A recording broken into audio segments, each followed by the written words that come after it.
Joining us now in a rare joint interview, the chairman, the top Republican, and the ranking member, the top Democrat on the House Select Committee on Intelligence, Chairman Mike Turner of Ohio and ranking member Jim Himes of Connecticut. Thanks to both of you for being here. I appreciate it. So you've been vocal about the U.S. needing to maintain a presence in the Black Sea.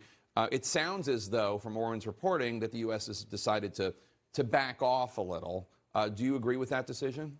No, and I hope it's temporary. The key is that we have to gain intelligence from the area to be able to give the information to the Ukrainians so they can defend themselves, but also to get an understanding of what Russia is doing in the area. Crimea is an area where they're doing a massive buildup, and it's where they're operating the war. Obviously, that's an area where we need to gain intelligence. We're operating in international waters. That means we're certainly allowed to do so. So, Ranking Member Himes, last fall you went to Ukraine with the chairman here, and you spent 13 hours on a train together. You told the Washington Examiner that was, a good time, a bonding experience for the two of you. Needless to say, the previous chair and ranking member, Nunes and Schiff, those were contentious years.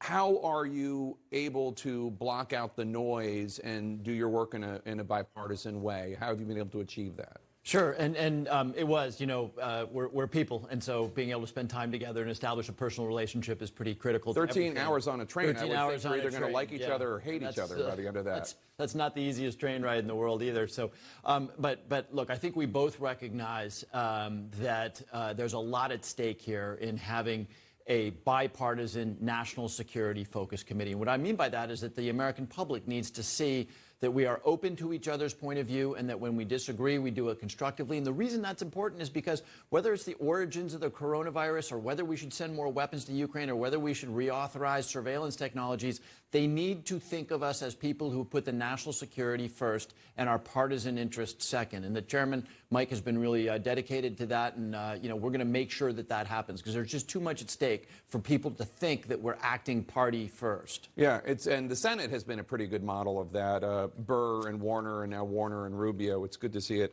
back at the House. Is there a specific intelligence-related policy that you two do not see eye to eye on?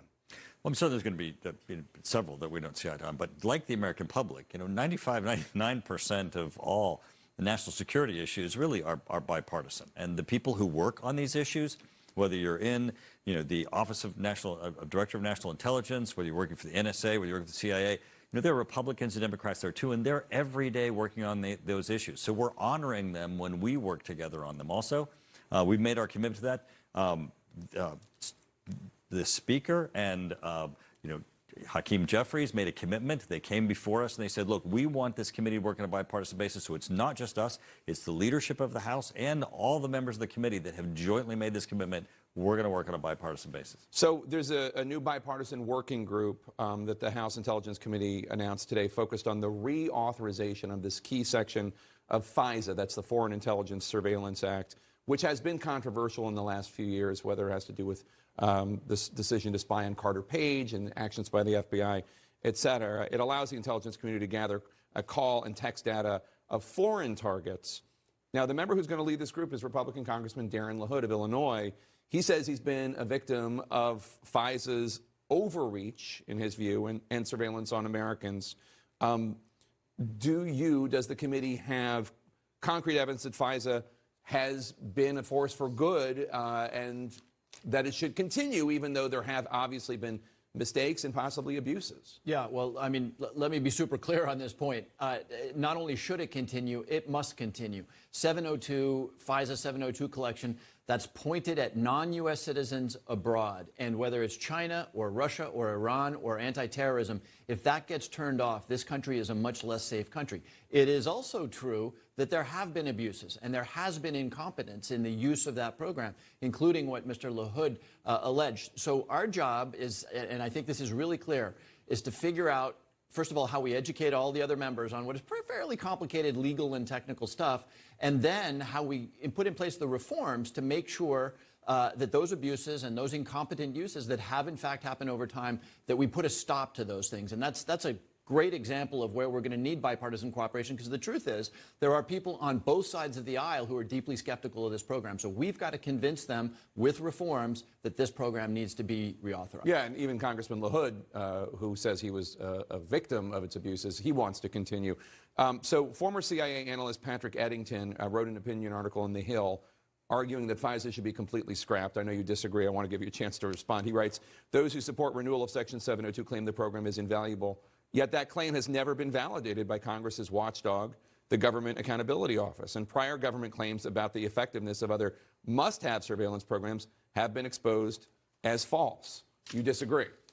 Absolutely. I mean, first off, the world is not getting more safe. It's getting less safe. And our adversaries are getting more aggressive.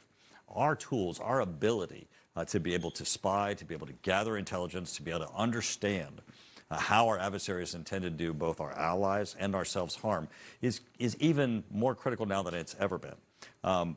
There are abuses. We need to fix them. That's why we put this working group together. We put on notice the intelligence community that Fisa, in order to be renewed and must be reformed.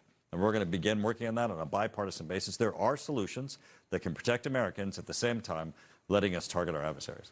Before you go, I just want to get your quick reflections on this burgeoning partnership between Chinese leader Xi Jinping and Russian leader Vladimir Putin. How worried should the American people be? Well, it's obviously an alliance of convenience. The Chinese are getting an awful lot of very cheap energy from the Russians. The Russians are obviously getting equipment. And I think what they're not getting in any appreciable amounts, of course, is weapons. And I think that's where we need to be focused right now. It was interesting when they came out of their meeting in Moscow that there was no announcement about weapons. And that's I think, where we really would sit up and take notice. Look, we would love the Chinese to be on the right side of history with respect to this murderous war that Putin is raging. But without weapons, the Russians can't win this war. So for us, that's a red line. I think the Chinese are probably smart enough to know that the economic sanctions that they would suffer, frankly, the judgment of history that they would suffer if they were to militarily back the Russians would be a cost that would be a little high for them to bear. Chairman Turner, we got to go. Well, go ahead. Make your last point. The most important thing that happened when he left that meeting, that President Xi said, we're going to make change that hasn't happened in 100 years. He is talking about authoritarian regimes winning over democracy, and we have to make certain that that does not happen. Well, okay. Chairman Turner and Ranking Member Himes, thank you so much for being here. Really appreciate it. Let's do this every week.